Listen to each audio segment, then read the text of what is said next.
14th meeting. Don put 2025 on here, Don. Oh, well, it's not 2025. I'm going to call our meeting to order, and Rob is going to give our invitation, pledge, and four-way test. Please join me in prayer. Father of all mercies, on this summer day we gather here to not only break bread together and to enjoy social interaction, but to be reinforced in our commitment to service. Help us to use both our affluence and our influence to advance the principles and causes we espouse as Rotarians. Bless our food and fellowship today, that we may be empowered to go out and do good. Amen. Please join me in our pledge and four-way test. I pledge allegiance to the flag of the United States of America and to the republic for which it stands, one nation under God, indivisible, with liberty and justice for all. And our four-way test. Is it the truth? Is it fair to all concerned? Will it build goodwill and better friendships? Will it be beneficial to all concerned?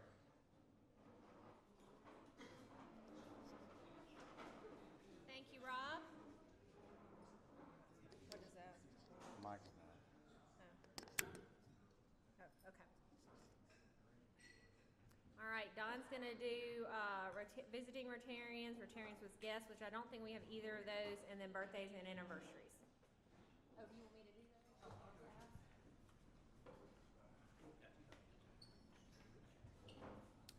that? We have birthdays, a lot of birthdays and anniversaries. They're not all this week.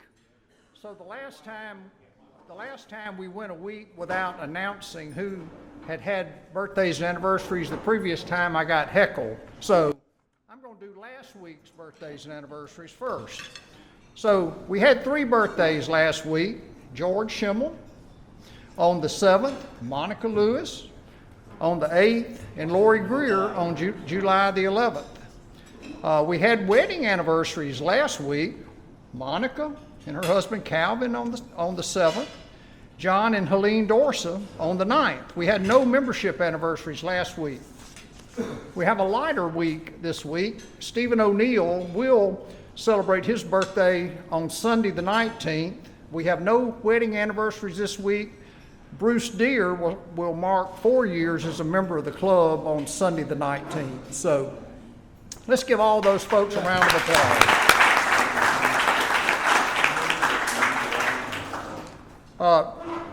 If you read the wheel, you'll notice that our program next week will be the chief of the Jackson Police Department. We have Greg Campbell to thank.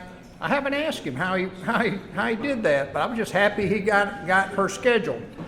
The only comment I would make is it would be a good meeting to bring a guest. It would even be a better meeting if you brought a guest who was a prospective member of our club. So don't miss that opportunity next week to bring somebody who may not be a prospect, who you just think would enjoy hearing the chief, or to bring a prospective member. So that's my commercial for the moment. Thank you.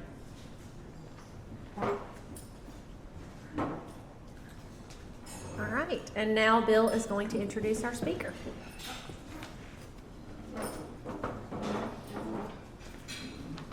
Fellow Rotarians, it is my pleasure today to introduce my fellow Toastmaster, Jimmy Henderson. He earned his bachelor's and master's degrees from that school up north, otherwise called the University of Mississippi, and his PhD in school administration from Mississippi State University, that is the school down south. He is a former elementary school principal in Leake County. He is now retired and spends his time as the current president, which is true, of High Noon Toastmasters, and he's a freelance writer and a speaker on behalf of Alzheimer's. He's here to talk to us today about the 10 warning signs of Alzheimer's disease. I would like to introduce you now to welcome Jimmy Henderson. Thank you, sir.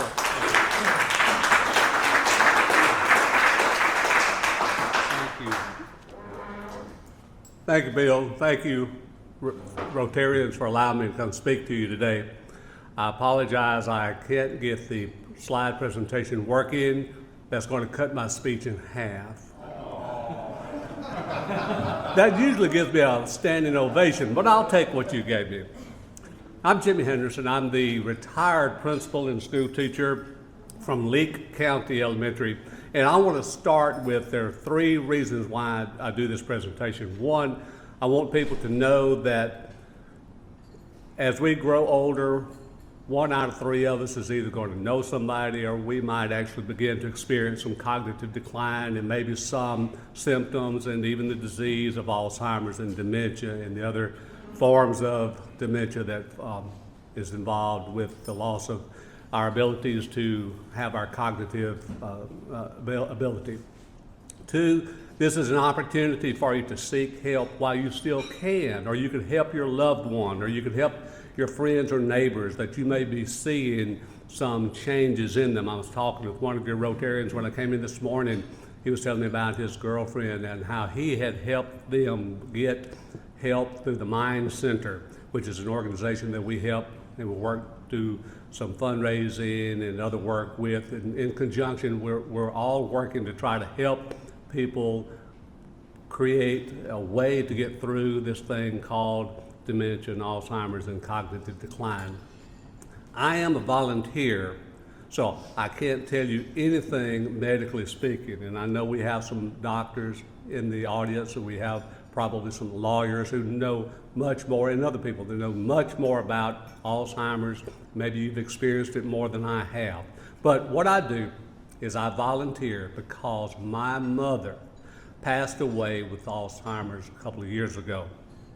She had experienced something that, if I had known what I know now from going through the training with the Alzheimer's Association, just what little I have learned, let me say, I could have done a much, much better job at helping my mother in her final years of life.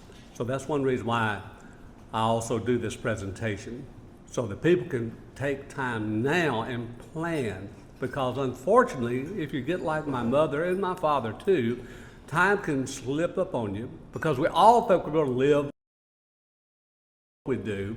We know that's not true, but we live like we do.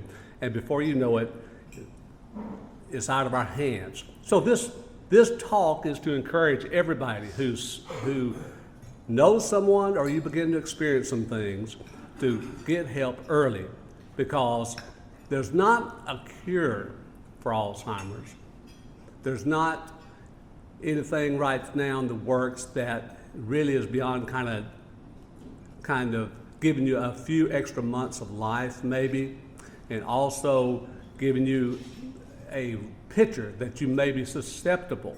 There's a blood test out there that's been approved in the last year that the Alzheimer's Association has worked with the state legislators to try to get the insurance companies to pay for the test, so that if I, for example, thought, wow, I think I'm having some problems, I'd like to get at least a test to see, am I genetically susceptible, or am I likely to be facing this as I get older? We're trying to get it to where the insurance companies will pay for it just like they pay for other screeners for other diseases. We've done a wonderful job with trying to help with heart disease, and of course there are a lot of other diseases out there that deserve our attention also, but I focus on myself, the Alzheimer's, because Mother had passed away with it. And if I had known some of the things that I'm going to share with you today, I could have done a better job. And I hate that, but I'm going to do the best I can to help anybody else who may be in the same situation, to at least get you a connection with the Alzheimer's Association, which is a great organization that if you have questions, they can connect you with their doctors or other organizations. Now, one of the things that seems to be the most popular of the presentations that I have privy to do, and that is the 10 warning signs, because everybody thinks, well, gee, I think I may be susceptible, or I may be guilty of some of these things he's talking about. So let's just jump into it. Let's do the 10 warning signs. And you just think, if you either experience this, or you know someone in your family, or a spouse, or even a coworker who's experiencing some of this, share the information that I've laid out on the table The main thing is there's the 800 number on the back that you can contact. And then one other thing, just for housekeeping, the clipboard that's coming around, if you will give us your name and your zip code at least, if you want more information, you can put the email down if you want to, but if you don't want that, don't worry about it. But the names allows us to show the legislators that, hey, we are sharing this information. We are trying to make an impact in the community and get this out to people. And I want to stop real quickly and say that Mr. Emmerich, you and I have a connection because your father and I actually worked for a very short time, it was a short time on my part, at the Greenwood Commonwealth years ago. And I reckon your father was John, right? Correct. Very good. You know, it's amazing what people do that have a ripple effect that you don't even know about. But I read your paper and I read your articles and I remember your father so well. I just want to say hi. And it's also nice to see some of the other people in the audience that I do recognize from other places, like Toastmaster Lewis or Dr. Lewis over here. We're in Toastmasters together and some other people. So thank you once again for allowing me to come here to talk to you. Now the first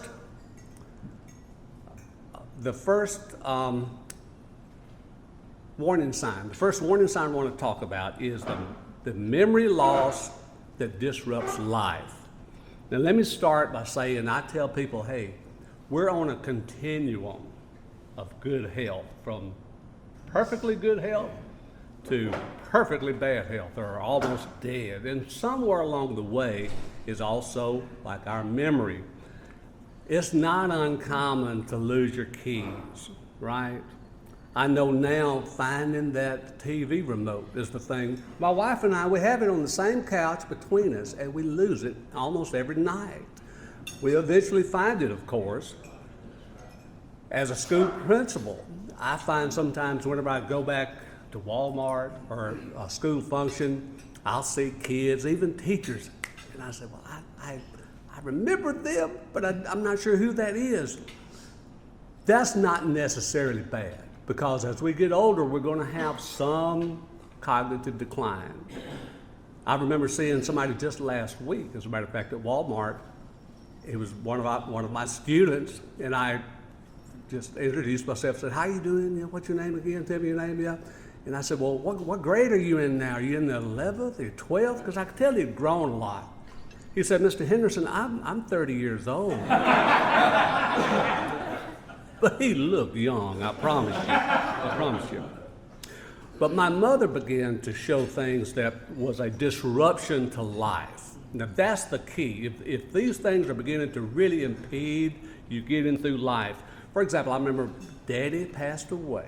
That's when I discovered, because it was on me to take care of Mother, that she was having problems. I lived in Carthage, if you can call that living, and you know, the Rotary there hate it when I say that, but I think it's kind of funny. But I lived in Carthage. She lived up around Ackerman. Most people know where Ackerman is, in that area. And when Daddy passed away, one of the things I noticed was she could not keep up with her bills. So I got her a very simple filing cabinet. I said, look, when the bills come in, just put them in here. When I come up on the weekend, I'll help you pay them. She could not even put them in the folders alphabetically, would not even put them in the box, to tell you the truth. And I could not understand that, because there's something about my mother I want you to know. A couple of things. If I'd had the slide presentation, I would have shown you a picture of someone who was voted most beautiful in 2 high school yearbooks in the same year. Now, how's that possible? She went to Ware High School in the first semester, and then her parents changed schools, and she went to Ackerman the second semester. So she was a pretty lady, no doubt about that. And I'm proud. She's Mother, right? Well, she would, one of the things that she did was she was also a high school dropout. And she decided to go back to school. This was back when, in the 9th grade, she was sitting in the house. She heard the bus coming down the gravel road. This was back during the time she stopped the bus. And she got on the bus, and she went back and enrolled herself in school. Can you imagine anybody doing that today? No, we'd have to have the vaccination records, we'd have to have transcript records, all that other stuff. But she got back on the bus, went back to school because she knew there was really nothing for her as a high school dropout. She kept going to school until she finally got her PhD at Mississippi State University also, and she was a principal at Maben Elementary School until she retired. But I mention that because Mother did everything that we tell people to do to avoid getting dementia. It's just that whatever she did probably prolonged her life, but in the end, she still succumbed to it. So memory loss in general is okay. If you can't find your keys once in a while, don't sweat that. But if you can't remember where the keys go in your car, or what car you're supposed to be driving, or whose driveway you're supposed to go to, those are the signs you're going to watch for. Number 2, challenges in planning and solving problems. Mother and Daddy lived in the part of the county where they didn't get they didn't get cable. And years ago, you remember when everybody was getting dish TV. Well, she got a dish. Or I encouraged her to, because she's fussing about always watching me TV, and she's seen all that stuff for years, right? Her and Daddy too, they're watching. I said, well, why don't you get dish TV? You got 200 channels, there'll be something on there you want to watch. They finally got it, and I asked them one weekend when I was visiting, said, how you liking it? She said, we don't like it. Well, why not? She said, there's nothing on TV. I said, there's 200 channels, you can't find anything? I said, well, so I took a piece of paper and I wrote down some things that I knew that was going to be on the TV that month. I said, why don't you watch some of these things? Look, here are the channels. And one of them I put down there was the movie Twister. You remember when Twister came out about 20 years ago? I said, this is a good movie, you'll enjoy that. And I see it's playing on your package. So I went home and I came back a couple of weeks later and I said, well, how did you enjoy TV? We still don't like it. Well, why not? Did you not see the movie I gave you? Twister? Did you not see? Yeah, we've seen Twister. I said, what do you mean? Well, we've already seen Twister. And I knew that wasn't right because they haven't been to the drive-in or the theater in years. I said, what do you mean? We saw it on the Weather Channel. I said, no, Mother. That Weather Channel is not the movie. The movie, it was an exciting story, and there were double tornadoes. I tried to describe it to her. And she said, oh, well, that just sounds like science fiction. I don't like that at all. So there was nothing that she liked, but it gave her an opportunity, or it gave me an opportunity of something I should have picked up on, that they were experiencing some trouble. Now, something else that she did that's a sign or red flag of changes in planning or problem solving that you may have seen, there were several times she would call me up to the house to fix the TV remote. Now, and after about the third time, I said, Mother, what are you doing to the TV to keep getting it off of the signal? It'd be on HDMI, or it'd be on something that she did not have. Well, I did not know. I should have known that's a red flag. She's getting in there and doing something, and she can't remember how to get back. That's the clue. It's one thing now to get into a project, maybe a recipe, and you can't remember exactly what goes in it, so you have to look it up. That's okay. But if you can't remember how to look it up, if you can't remember what to do, and it really impedes your ability, that's the red flag you're looking for. Number 3, the difficulty in completing familiar tasks. Kind of associated with the one I just mentioned you. But I remember that I probably bought Mother 3 printers and 2 computers when she was just simply not closing the windows on one of them, or she would just simply forget how to go to the print part of her computer.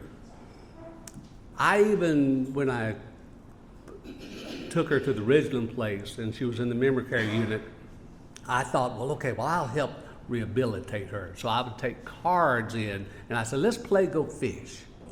So we would sit there, and I began to realize she has no idea how to play Go Fish. She cannot even tell me what cards she has, 2 or 3, that match. I should have picked, well, by then now I was beginning to pick up because I was talking to some other people in the medical profession who were talking about what do you do with people who have dementia. But I should have noticed that. But you know, if you have people that, another situation my mother, and I mention these things to you because there's always somebody that's got a story that's very similar to what I'm talking about. When Daddy passed away, there was a short time there that I tried to let Mother live on her own. And I got a call one day, and I happened to be on the coast at a school conference.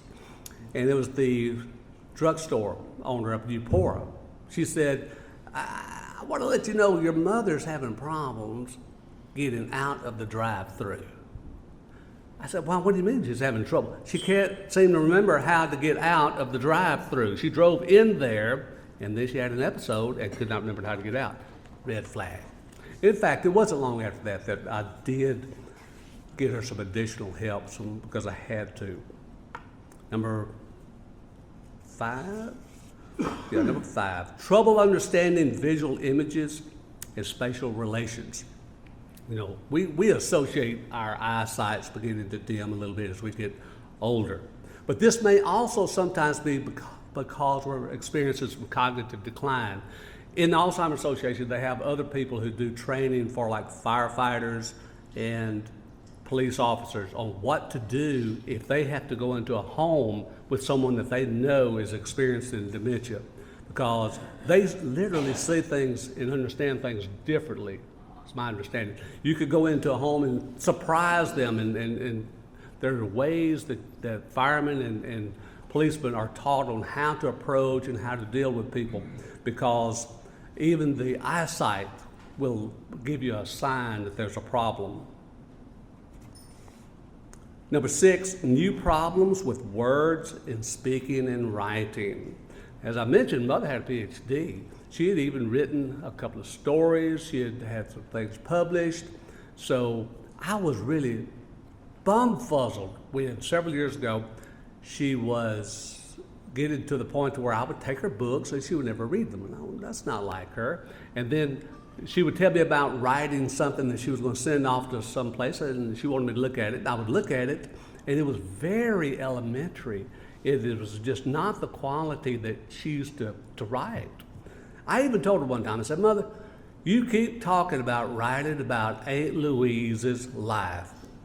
To be honest with you now, nobody's going to want to read about Aunt Louise's life because you're just talking about her milking the cow or farming or something like that.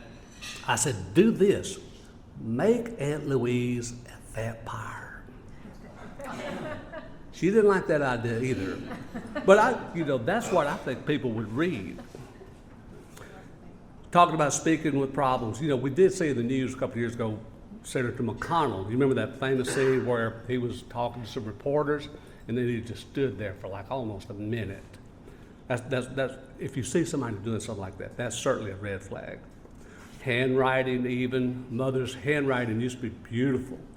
Then it's just kind of deteriorated to almost chicken scratch. So those are just some signs to watch for.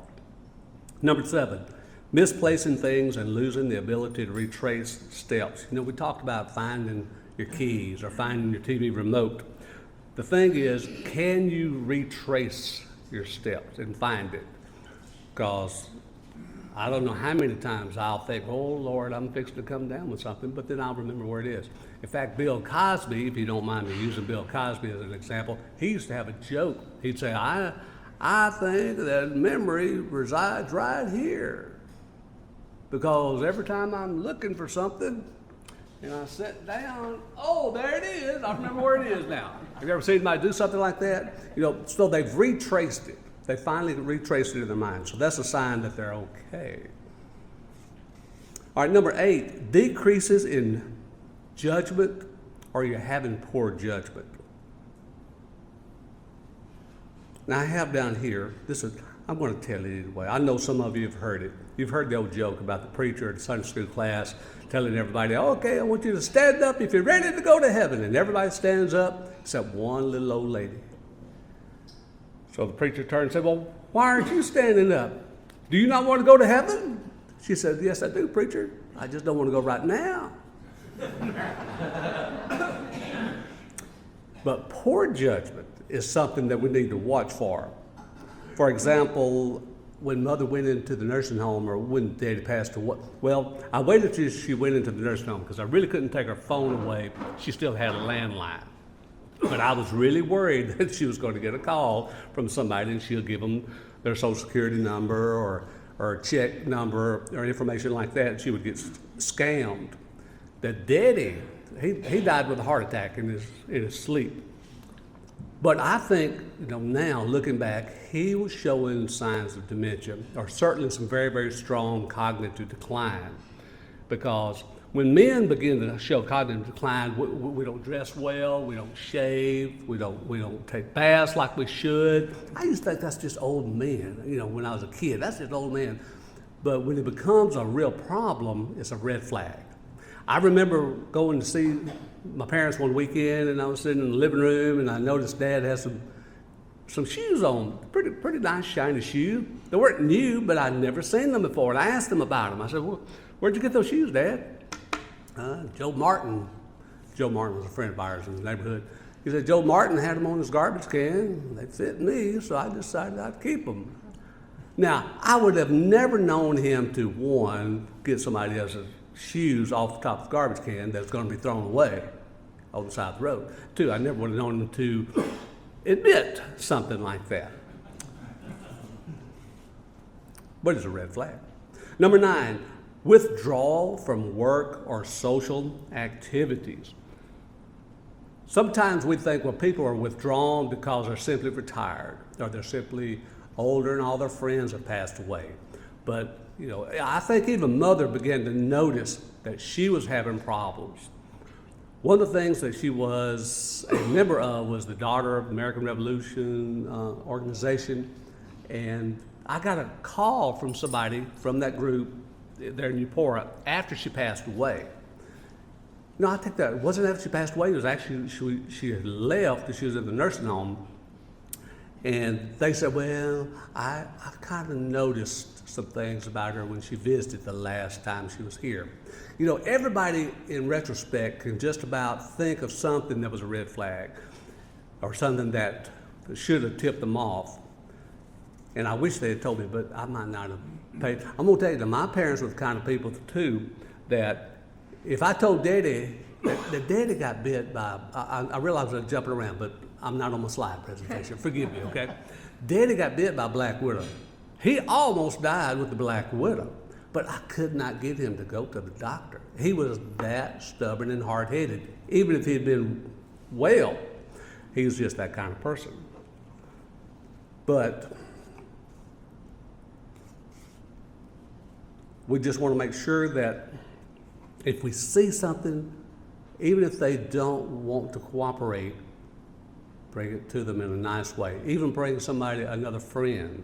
This is one of the things we talk about in some other trainings about, well, how do you bring this up to a spouse or a loved one? Well, you bring it up. If they don't want to talk about it, you don't just keep burying them with evidence and things. You back off and you come back later. Because eventually they will begin to see that they do need some help. Now, Daddy actually passed away before he got to that point. And I remember that when he passed away, that's when I discovered things like he had just not kept himself as well as he did. It kind of explained things about when Mother and he would have a reaction. I remember one time, or interaction, I remember one of the things that he did actually applies to number 10 here, which is changes in mood and personality. I used to go up on Sundays and I would drive them to a little restaurant in Matheson. We'd have Sunday lunch. One day I'm driving down the natural straight with Mom and Daddy in the car, and Mother asked Daddy where something was. And he said, I told you it was so-and-so. It kind of embarrassed me. Mother, she just sat back there and smiled, But looking back, I think Mother knew, hey, I got to put up with some things because I want to stay at home. And I should have saw the red flag in Dad in the changes in mood and personality. He never would have acted that ugly to her. So those are the 10 things that I wanted to talk to you about, I wanted to share with you. Now, there's something else I want you to be confident in knowing, that there are a lot of things that affect our cognitive decline or cognitive health. There's really only about 3 that we can't control. You can't control your genetics. You can't control your ethnicity, but those 2 things. You also can't control your environment sometimes, because things go on outside that you really cannot control. And you can't control whether you live there or stay there. But there are some things you just can't control. Oh, your age also. You can't control, because we're all going to get older, we hope. But you can't stop aging. But there's a plethora of things. It's either plethora or plethora. I used to say plethora until somebody else said plethora, and I said, well, that must be wrong. There's a lot of things you can do that could actually help. You know, on that card on your table there, some of them will tell you, everything really good for your heart is good for your brain. Eat right, stay active, watch your weight, keep socially connected.